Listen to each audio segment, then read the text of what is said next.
네, 안녕하세요. 오늘은 제가 무신론자와의 대화 또는 무신론자의 믿음에 대해서 좀 이야기해 보려고 합니다. 제가 제목을 좀 잘못 적은 것 같은데, 이 주제를 선택한 이유는 보통 지금 제가 사는 니카라과는 아니겠지만 대부분의 한국, 특히 경제가 많이 발전된 나라에서 보면은 하나님이나 또는 신적인 존재에 대해서 전혀 이제 믿질 않는 사람들이 이제 많아요.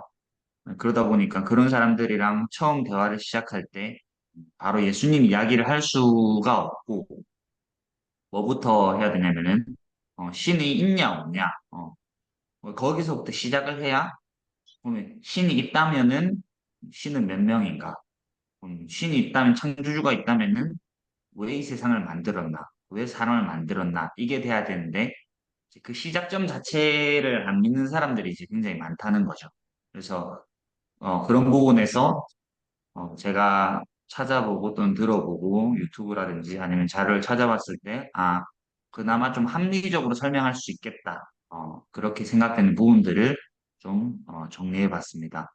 무엇보다 사람들이랑 대화를 하거나 저도 이렇게 영상을 보면서 느끼는 거는 다짜고짜 이렇게 하나님이 있다는 거를 증명해라, 증명해봐, 내 눈앞에 나와봐, 보여줘봐. 이제 그렇게 하는 사람들이 많아요. 근데 우리가 한 가지 알아야 될 거는 우리가 신이라는 존재, 그러니까 하나님이라는 거를 빼고서라도 어떤 신이라는 존재에 대해서 아니면 또 하나님이라는 존재에 대해서 우리가 과학적인 증명을 하려면은 그거는 불가능합니다. 왜냐면은 우리도 알듯이 하나님이 영이기 때문에 또 과학적인 또 데이터로 사실 알 수가 없습니다. 그렇기 때문에 어떤 과학적인 데이터를 가지고 뭐 이런 현상이 있으니까 이건 하나님이야. 이러니까 하나님이야. 그런 뭐 과학적인 증명을 하기보다는 이게 영어로는 확실히 갈리더라고요. 제가 몰랐는데 프루프랑 에비던스가 정확하게 갈리더라고요. 그래서 찾아봤는데 이제 프루미라고 하나님을 나한테 증명해봐 프루미라고 하는 거는 어떤 게 존재하거나 진실이라는 걸 보여주는 확실한 정보를 말하는 거죠. 확실하게 보여지는 정보를 말하는 건데 에비던스라고 말하는 거는 어떤 게 진실이라고 믿을 만한 이유, 왜 그렇게 믿을 만한가라는 걸 이제 보통 영어로는 이제 갈리더라고요. 아무래도 제가 볼 때 이거는 한국어와 영어, 또 한국어는 보통 추상적인 단어들이 이제 발달이 돼 있고 영어나 이제 서양어 쪽은 이제 물질적인 단어들이 발달이 돼 있으니까 확실히 이렇게 나뉘더라고요. 그래서 제가 이야기하는 오늘 이 주제들은 하나님을 이런 일이 있으니까 이런 거야 라고 이제 물질적인 걸로 증명하기보다는 한번 시사점을 던져주는 거죠. 그리고 생각해봐. 하나님이 없으면은 이렇게 되는데 너 하나님이 없다고 말하잖아. 나는 신이 있다고 믿는데 이런 이유 때문에 나는 신이 있다고 믿어. 약간 이런 식으로 접근을 하는 거기 때문에 한번 들어보시고 또 여러분들한테 도움이 됐으면은 합니다. 서론이 길었네요. 첫 번째, 무신론자의 믿음 첫 번째는 무에서 유가 창조된다. 쉽게 말하면은 무에서 무가 나온다라는 겁니다. 성경에서는 이러한 믿음에 대해서 어떻게 반론을 하냐? 히브리서 3장 4절에 보면은 집마다 지은 이가 있으니 만물을 지으시는 하나님이시라라고 합니다. 그 성경을 보면은 쉽게 말해서, 그러니까 물론 하나님이 무에서 유를 창조했다, 뭐 그렇게 말하면은 맞는 말인데 제가 말하는 거는 하나님이라는 존재가 있었기 때문에 신이라는 존재가 있기 때문에 창조주라는 존재가 있기 때문에 보이는 우리 또한 존재할 수 있다 이제 이런 말을 하고 싶은 거거든요. 그래서 무에서는 무만 나오고 유에서는 유만 나온다 이런 뜻입니다. 그러면은 쉽게 말해서 뭐가 존재한다. 그 의미는 그 존재의 원인이 있고 그 원인이 존재한다는 것은 그 원인을 일으키는 주체 또한 존재한다는 겁니다. 쉽게 말해서 우리가 평소에도 그냥 쉽게 생각할 수 있는 부분이 만약에 여러분 앞에 놓여진 이런 책상이나 테이블에 아무것도 없다가 이제 몇 시간이 지나서 다시 왔는데 뭔가 놓여져 있다. 뭐 어떤 물건이 있다. 그러면은 무엇으로 인해 이 물건이 옮겨졌다라는 거를 자연스럽게 알 수가 있습니다. 그 뭐 바람이 될 수도 있고, 뭐 동물이 옮겨날 수도 있고, 사람이 될 수도 있고. 그럼 이제 그게 뭘 말하냐면은 이곳에 존재할 수 있도록 만든 힘이나 이제 능력이 있다는 겁니다. 근데 어느 누구도 그냥 그걸 보면서 어, 아무 이유 없이 자기 혼자 마법처럼 이게 생겨났다고 생각하지 않습니다. 그래서 우리가 어떤 물체를 하나를 봐도 왜 이게 여기 있는가 자연스럽게 생각을 하는 거죠. 그러면은 그게 그냥 아무 이유 없이 생겨난 게 아니고 누군가에 의해서 어떤 힘에 의해서 생겨났다. 이런 사실을 우리가 알 수 있고 무의식적으로도 우리가 그런 생각을 이제 하고 살게 되는 겁니다. 그래서 두 번째로는 생각해 봐야 될 거는 무신론자의 믿음에 의하면은 무질서로부터 질서가 나온다. 물론 무신론자나 신을 믿지 않는 사람들이 이런 주장을 하는 건 아니지만은 그 사람들이 하나님이 없다 또는 신이 없다 라는 거를 가정할 때 이런 결론에 도달할 수가 있습니다. 자, 왜냐면은 이거는 이제 1번의 질문, 무에서 무가 나온다라는 무신론자의 믿음과 연계되어 있는데 어, 우리가 세상에 있는 모든 거, 우리가 볼 수 있는, 우리 눈으로 볼 수 있는 모든 거에는, 어, 시작이 존재합니다. 제가 왜 존재합니까? 어, 그 영석이 형, 누나, 그 다음에 엄마, 아빠, 왜 세상에 존재를 합니까? 이게 뭐 철학적인 질문이 아니고 생물학적으로도 나의 시작, 홍강이라는 사람의 시작은 내 부모님으로부터 나왔습니다. 맞죠? 오늘 부모님이 없었다라면은 나라는 존재는 없는 겁니다. 어, 그러면은 세상의 모든 게 시작점이 존재하면은 그 시작을 일으킨 원인이 존재할 수밖에 없죠. 그러면 우리가 계속 따라가다 보면은 이 우주에는 분명히 시작이 있었다는 겁니다. 우리 생물학적으로 그냥 뭐 철학적인 질문이 아니고 우주의 시작이 그러면 어디서부터 시작됐는가? 많은 뭐 과학자 또는 신을 믿지 않는 사람들이 빅뱅에 의해 뭐 이루어졌다고들 많이 하는데 뭐 100번 양보해서 만약에 우주 만물이 이 빅뱅으로부터 나왔다고 합시다. 그러면은 빅뱅 쉽게 말해서 이 우주의 대폭발이라는 게 어디서 왔냐? 어떻게 만들어졌냐? 만약에 이러한 것들이 아무 이유 없이 무에서 그냥 시기와 우연의 산물에 의해서 나왔다는 거는 저는 그런 걸 믿기 힘들다고 이제 생각을 합니다. 왜냐면 아까 말했듯이 무에서는 무만 나오고 유에서 유가 나오는데 아무것도 없는 상태에서 절대로 이런 것들이 생겨날 수가 없다라는 게 제가 믿는 거죠. 그래서 저는 그런 걸 이렇게 이야기를 할 때 어떤 존재가 가진 힘이 있기 때문에 뭔가 만들어졌고 그로 인해서 사물이든 생명이든 존재할 수가 있다 생각합니다. 만약에 뭐 빅뱅이라는 이런 대폭발이 정말로 존재했다면은 그것의 시작점은 또 어딘지 그게 설명이 돼야 되는데 뭐 아직까지는 밝혀지지 않아서 사람들이 뭐 설명을 못한다 하지만은 아무것도 없는 곳에서 어떤 원인도 없이 우연히 이런 것들이 일어났다. 그리고 그런 폭발에 의해서 우리가 이해할 수 없을 만큼 복잡하고 또 정교하고 세밀한 이 우주의 질서가 만들어졌다는 말이 저에게는 이제 설득이 안 되는 거죠.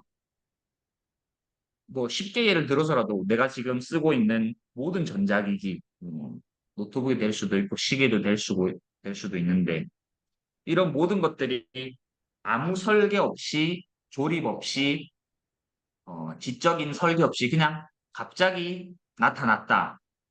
그걸 믿어. 라고 하는 거랑 마찬가지라고 저는 생각합니다. 만약에 이 우주의 질서가 무질서로 나왔다면은 그냥 우연의 산물이라면은 저는 그거를 좀 믿기 힘들다라고 보는 거죠. 그래서 성경에도 정확하게 이렇게 적혀져 있습니다. 창세기 1장 1절에 태초에 하나님이 천지를 창조하시니라. 그래서 이런 지적 존재의 개입 없이 이 우주가 만들어졌다라는 말에 대해서 어, 믿을 수 없다. 지적 존재가 있어야만 이 우주의 만물과 생명의 이런 질서를 우리가 인정할 수 있다.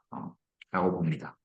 그리고 그 다음에 이야기할 것은 절대선이란 존재하지 않는다라는 건데 사실 우리가 내가 다른 사람을 해치고 살인하는 건 죄입니다. 맞나요? 누군가를 만약에 칼로 가지고 이제 찔러서 죽인다. 그거는 모든 사람들이 시대를 막론하고 그는 안 되는 거다. 악이다라고 규정을 합니다. 그러면 그게 왜 악하고 나쁜지 여기서 설명을 해주실 수 있습니까? 왜 사람을 죽이는 게, 누군가를 다치게 하는 게, 우리는 그 도덕적으로 안 좋다라고 하는 거죠. 그러면은 왜 그게 악하고 나쁘고 그게 왜 도덕적으로 나쁘냐? 그 기준은 어디서 왔냐는 거. 뭐 쉽게 설명을 하면은 우리가 다른 사람의 생명이라는 가치를 훼손하기 때문에 그게 나쁘다라고 하는데 그러면 무언가 가치가 있다는 것은 그 가치를 과연 누가 부여했냐는 겁니다. 창조자가 없이 우리가 저절로 생겨나는 존재라면은 우리에게는 그냥 어떤 의미야 가치가 없이 그냥 어떤 의미가 없이 그냥 생겨난 존재들이라는 것밖에 안 됩니다. 우리가 살인을 악으로 규정하는 어떤 보편적인 도덕과 절대선이 존재한다는 걸 믿는다면 그 기준을 만든 절대적인 존재가 분명히 있을 수밖에 없다는 겁니다. 우리 인간의 생명이 왜 귀중하고 가치가 있냐? 이게 성경적으로 또는 우리가 하나님을 믿는 사람의 입장에서 이야기하면은 성경에서 이야기하길 창세기 1장 27절에 하나님이 자기 형상 곧 하나님의 형상대로 사람을 창조하시되 남자와 여자를 창조하시고 라고 되어 있습니다. 그러면은 성경인 하나님이 우리를 하나님의 형상에 따라 만든 자라고 이야기하는데 여러분이 이제 도덕이나 역사책에서 뭐 천부인권설이라고 들어오셨죠. 그래서 이런 성경의 가치에 의해서 나왔는데 창조자가 인간을 만들 때 신의 형상을 따라 만들었기 때문에 어, 신의 인격이 들어가 있고 신의 능력이 부여되어 있기 때문에 인간이라는 게 가치가 있고 귀중하다라는 겁니다. 그래서 거기서부터 인간이 가지고 있는 어떤 도덕이나 선의 개념들이 생겨났다고 볼 수 있습니다. 어, 사실 뭐 우리가 볼 때, 보는 물질들, 내 앞에 보이는 컴퓨터, 뭐 나무, 이런 것들은 선이라는 개념이 없고 그걸 이해하지 못합니다. 벽돌이, 뭐 우리 눈앞에 보이는 벽돌이 이 도덕이 뭔지 선이 뭔지 알지 못합니다. 그래서 선이라는 것 자체가, 도덕이라는 것 자체가 어떤 이유 없이 존재할 수가 이제 없다는 거죠. 우리가 선 또는 도덕 또는 뭐 우리 마음에서 그런 거를 가치 판단을 하는 것 자체가 보이는 게 아니고 보이지 않는 가치이고 측량할 수가 없고 만질 수가 없습니다. 그래서 그런 것들을 이해하려면은 마음이라는 게 존재해야만 그런 것들을 판단을 하고 그런 것들을 이야기할 수가 있습니다. 그래서 선이라는 게 존재하면은 그게 인간의 마음에 의해서 또 정의되고 이렇게 판단이 될 수가 있는 건데 인간의 마음이 아니고서는 뭐 어떠한 것도 선이라는 것을 이해하거나 뭐 정의를 내릴 수가 없죠. 뭐 티셔츠나 뭐 나무나 뭐 컴퓨터나 이런 것들이 도덕에 대해서 이해를 할 수가 없습니다. 왜냐면은 이 지적 생명체, 마음이라는 게 없는 사물 자체가, 그러니까 지적 생명체, 우리죠. 인간이 지적 생명체라고 하죠. 지적 생명체가 아닌 이상 도덕에 대해서 논할 수도 없고 무엇이 선인지에 대해서 이렇게 의견을 낼 수도 없고 이해할 수가 없는 겁니다. 그래서 우리 시대가 바뀌어도 인간이 가지고 있는 보편적인 선, 절대적인 도덕이라는 게 존재하죠. 그래서 살인은 악한 행동이다. 모두 동의하죠. 그러면 그게 왜 악하다고 하는가? 그거를 말했을 때 뭐 사회적인 합의에 의해서 그렇다고 말하는 사람도 있습니다. 그냥 사회적으로 그게 용납하지 못하니까 그게 인간의 적자 생존에 불리한 거니까 그렇게 말할 수도 있습니다. 하지만 절대적인 선이라는 게 존재하지 않는다면은 우리가 뭐 어떤 행동을 해도 자유로워야 되고 어떤 행동을 해도 양심의 가책을 느끼지 않아야 하고 그래야 되는데 우리 삶 속에서 내가 이게 옳고 그르다라는 거를 판단할 수 있는 기준 자체가 결국에는 절대적인 권위가 있고 능력이 있는 신으로부터 그거를 부여받았기 때문에 우리가 창조주는 있을 수밖에 없다라는 또 생각을 해볼 수 있는 겁니다. 다음은 이성은 비이성으로부터 나온다. 이게 사실 영어를 듣고 제가 좀 이렇게 번역한 거기 때문에 조금 뭐라 해야 되죠? 자연스럽지 않을 수도 있는데 번역을 했을 때 뭐 이렇게 나옵니다. 아, 자, 그 인간이라는 게 우리가 보통 생각을 한다라고 하죠. 인간이라는 게 인간이 또 이성적인 존재라고 많이 합니다. 그러면은 이성적인 인간을 이성적인 존재이자 지적인 존재인 신이 또는 어떤 창조주가 우리를 만들었기 때문에 그게 가능하다. 어, 이제 무신론자의 믿음에 반해서 저는 이렇게 이야기를 합니다. 왜냐면은 이성이 생각하는 그 사고력 자체가 그 이성이라고 우리가 하는데 그게 비이성으로부터 나올 수가 없기 때문이다. 쉽게 말해서 우리가 인간을 지적 생명체라고 하지 않습니까? 그러면 지적 생명체가 지적인 생각, 이성적인 사고를 합니다. 뭘 보면서 대화를 하면서 이거는 좀 아닌 것 같아. 이거는 맞는 것 같아. 이거는 좋은 것 같아. 아닌 것 같아. 그래서 계속해서 생각을 하고 이성적인 생각을 통해서 가치를 만들어내고 합니다. 근데 지적인 생명체가 우리죠. 인간인 지적인 생명체가 이성적인 사고가 없는 지적인 사고가 없는 물질에서부터 나올 수 있냐라는 걸 이제 물어보고 싶은 겁니다. 인간이 이성과 지적인 사고력이 단순히 우리 눈에 보이는 물질적인 거, 뭐 시멘트 될 수, 벽돌이 될 수, 나무, 흙, 이러한 물질적인 걸로부터 과연 만들어질 수 있는가, 나올 수 있는가라는 겁니다. 그래서 그런 걸 봤을 때 저는 그렇게 만들어질 수는 없다, 라고 이야기하고 싶은 거죠. 인간이 특히 이제 신을 믿지 않는 사람들이 진화론을 보통 많이 믿죠. 진화론에 의해서 이성을 사용하는 능력이 발전해왔다라고 한다면은 그러면 우리 인간이란 존재가 이성적인 사고력이 없는 또는 지적 생명체가 아닌 단순한 물질에서부터 점차 발전해서 지금의 모습이 되었다라는 것과 같은데 저는 그런 이야기를 들었을 때 신빙성이 없다라는 생각을 하는 거죠. 그리고 무신론자의 믿음이라기보다는 또 이 부분은 하나님을 믿고 싶은데 하나님에 대한 불평이 있는 사람들에 대한 공통적인 질문인 거죠. 하나님은 선하신데 왜 세상은 악이 넘쳐나는가라는 겁니다. 이 부분은 사실 뭐 성경이나 우리가 하나님의 특징을 모르면은 설명을 하기가 조금 힘들 수도 있는데 저는 이제 영상을 보기도 하고 제 스스로 생각을 해봤을 때 이렇게 이야기를 할 수가 있겠더라고요. 만약에 내가 어떤 손으로 사람을 때리고 내가 살인을 저질러 놓고 하나님이 그렇게 하셨다라면은 그게 맞는 말입니까? 그러니까 사람을 때리고 사람을 죽이고 누가 보기에 나쁜 행실을 한 게 그걸 해놓고 하나님이 그렇게 하셨어라고 하면은 거짓말입니다. 그렇죠? 만약에 선하신 하나님이라는 게 존재하면은 우리의 손을 만들고 우리의 몸을 만든 목적이 있다면은 뭐 다양한 목적이 있겠지만은 내 주변의 사람들을 사랑하고 존경으로 대할 수 있도록 저는 지었다고 생각합니다. 하나님이 세상을 창조할 때 모든 거를 선하게 만들고 그거를 좋게 보셨다라고 합니다. 창세기에 보면 그렇게 되어 있습니다. 그런데 창세기 3장에 아담과 하와가 범죄하고 선하신 하나님을 떠났기 때문에 선하신 하나님을 버림으로써 창세기 5장 12절이 아니죠.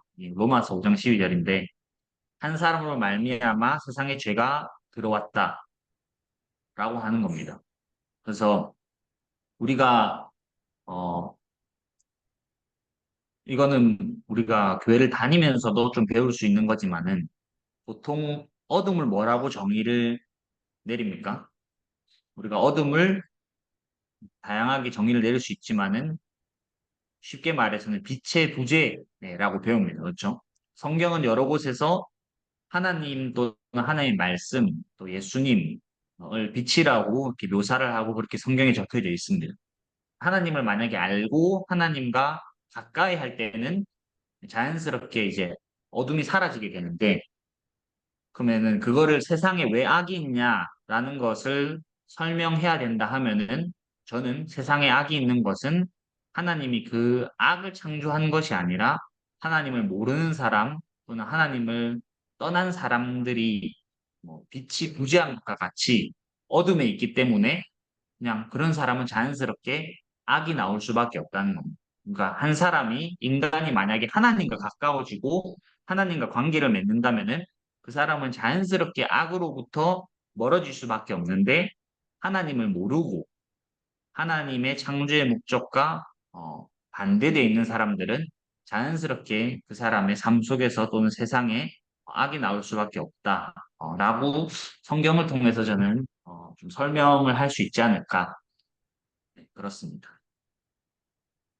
그리고 또 다른 무신론자의 믿음에 대해서 이야기하자면은 결국 인간이라는 존재가 물질에서부터 나왔기 때문에 인간이 인간으로부터 나왔고 인간이 하나님으로부터 나온 것이 아니라 인간이 단순한 물질 덩어리에서 나왔기 때문에 인간이 느끼는 사랑은 결국 적힌 듯이 고차원적으로 진화된 물질의 화학적 반응이다. 그렇게 결론을 내릴 수밖에 없는 거죠. 근데 우리가 왜 사랑을 합니까? 왜 사랑하죠? 어머니, 아버지 사랑하십니까? 영석이 형은 누나 사랑하죠? 그러면은 그럼 사랑이라는 게 단순히 그냥 화학적 반응, 그냥 내가 육체적인 관계를 맺기 때문에 예, 사랑을 한다라고 말은 할 수 없습니다. 그렇죠? 스스로의 경험이나 우리 마음에서부터 사랑이 나온다라고 하는데 그러면은 사랑을 하는 나라는 존재는 어디서부터 왔냐는 겁니다. 만약 무신론자의 믿음에 의하면 신이 존재하지 않는 세상에서 사람은 보이지 않는 물질과 에너지로만 이루어진 그냥 물체인데 그럼 고차원으로 진화된 물질 덩어리에서 나오는 화학적인 반응이다. 그렇게밖에 결론을 지을 수 없다는 겁니다. 물론 그 사람들이 말로써 그렇게 주장을 안 할 수도 있죠. 근데 그 사람들 말대, 그 사람들의 논리대로라면은 어, 인간이라는 존재, 사랑이라는 감정, 보이지 않는 무형의 가치는 그냥 화학적인 반응에 불과하다라고 말할 수밖에 없습니다. 그렇기 때문에 그 사람들의 말로는 또는 신을 믿지 않는 사람들, 신이 없다라는 사람들은 고차원적으로 진화된 물질 덩어리, 인간에서는 마음과 사랑이라는 일종의 무형의 가치가 존재할 수가 없는 거죠. 그리고 또 다른 어, 믿음과 질문에 대해서 이야기를 하면은 그러면은 하나님은 우리를 사랑한다고 하시면서 사랑하면은 나타나가지고 사랑한다는 걸 보여줘야지, 도와줘야지. 왜 직접 나타나지 않는가라는 질문에 대해서 명쾌하게 답은 저는 해주기는 힘들다 생각합니다. 하지만 또 이제 성경을 통해서 보면은 일단은 일단 사랑이라는 것 자체가 제가 생각하고 제가 봤고 느꼈던 바로는 절대로 강제성을 동원하면은 안 된다라고 생각을 해요. 사랑은 절대로 강요로 이루어지는 게 아니죠. 내가 만약에 결혼 안 한 상황에서 내가 뭐 혼자인 상황에서 나는 이 사람을 좋아해. 그러면 그 사람한테 가가지고 너 나 좋아해야 돼. 너 나 사랑해. 라고 이렇게 강제할 수가 없습니다. 그래서 저는 하나님이 인간에게 하나님을 사랑하도록 절대로 강요할 수도 없고 강요하지 않는다고 생각을 해요. 그럼 하나님은 뭘 바라시냐? 우리를 사랑하시기 때문에 우리가 하나님을 사랑하도록 기다리시는 겁니다. 그래서 보이지 않는 하나님을 보고 싶다면 우리가 이제 성경적으로는 이제 인간의 몸을 입으신 하나님, 즉 예수님을 통해서 우리가 볼 수가 있는데 뭐 누군가는 그렇게 이야기하죠. 지금 이렇게 질문을 던졌던 것처럼 하나님에게 내 앞에서 나타나서 이런 거 보여주면 내가 하나님 믿겠습니다. 라고 하는 경우들이 많습니다. 그 말은 마치 제가 이제 결혼을 안 했다는 전자에 어떤 사람이 어떤 여자에게 다가가서 너랑 나랑 육체적인 이 관계를 맺지 않으면은 서로가 부부인데도 육체적인 관계를 맺지 않으면은 넌 날 사랑하지 않는 거야. 라고 말하는 것과 다를 바가 없다라고 생각을 합니다. 여러분들 그 말이 맞다고 생각합니까? 사랑하는 사이에서 사랑을 강요하는 거. 너 내가 나한테 이렇게 해줘야 넌 날 사랑하는 거야. 그렇게 강제성을 동원한 사랑이 사랑이라고 할 수 있을까요? 자유의지가 있는 상태에서 사랑을 하는 게 저는 맞다 생각합니다. 사랑하는 사람이 정말 있다면은 그 사람이 나에게 나아오게 하고 나를 존중하도록 만들고 사랑하도록 만들어 나가는 과정이라고 저는 생각을 하거든요. 하나님이 또 신적인 존재가 우리 인간에게도 그런 거를 바란다라고 저는 봅니다. 하나님이 우리에게 목적을 가지고 하나님을 사랑하고 또 다른 사람을 사랑하도록 만드셨습니다. 우리가 억지로 누군가를 사랑하도록 만들 수는 없습니다. 그렇게 된다면 그건 사랑이 아니죠. 자유의지를 존중하고 그 사람들이 사랑할 수 있도록 결정해야 되는 겁니다. 저는 그게 하나님이 인간을 향한 사랑이라고 생각합니다. 하나님이 우리를 사랑해서 하나님이 원하는 대로 만약에 인간을 조종하고 우리가 하나님을 사랑하도록 강제한다면은 그게 인간입니까? 그게 로봇이죠. 그렇죠? 로봇 청소기한테 야 내가 원하는 대로 너 청소해 딱 누르면은 로봇은 청소를 합니다. 알았어. 그 로봇이잖아요. 아무런 자유의지가 없습니다. 제가 시키는 대로 하는 거죠. 만약에 하나님이 정말 우리를 사랑한다고 우리에게 강제성을 동원을 한다면은 그건 사랑이 될 수 없는 거죠. 우리는 인간이 아니면 로봇이 되는 거죠. 저는 그건 진짜 사랑이 아니라고 생각합니다.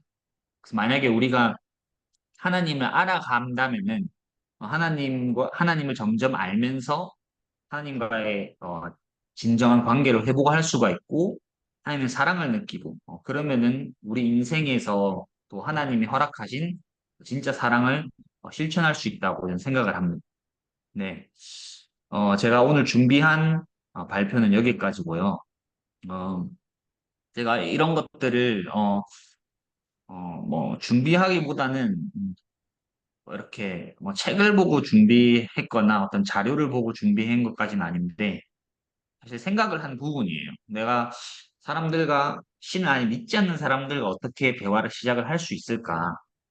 그 사람들은 뭐 무신론자가 아니어도 그냥 잘 모르겠는데 이제 이렇게 생각을 할 수도 있잖아요. 이제 그런 사람들과 대화를 할 때 어떻게 좀 접근을 할 수 있을까 이런 생각을 하다가 나름의 주제들을 이렇게 설정을 해서 제 나름의 생각을 좀 보태보기도 하고 또 성경에 좀 어떻게 성경에서 인용을 할 수 있는지도 생각해보고 저번에 이야기했듯이 그런 뭐 기독교 변증가들이나 이런 유튜브들을 보고 좀 더 쉽게 또는 좀 더 편하게 좀 설명을 할 방법이 없을까 나름 생각해봤는데 좀뭐 쉽진 않네요. 왜냐면은 이게 제가 자연스럽게 얻어진 지식이나 지혜라기보다는 다른 사람들이 이야기한 걸 가지고 제가 재해석을 하려고 하다 보니까 쉽진 않았는데 여러분들이 기회가 되면은 신을 믿지 않는 사람들과 어떻게 신의 존재에 대해서 이야기해 볼 수 있을까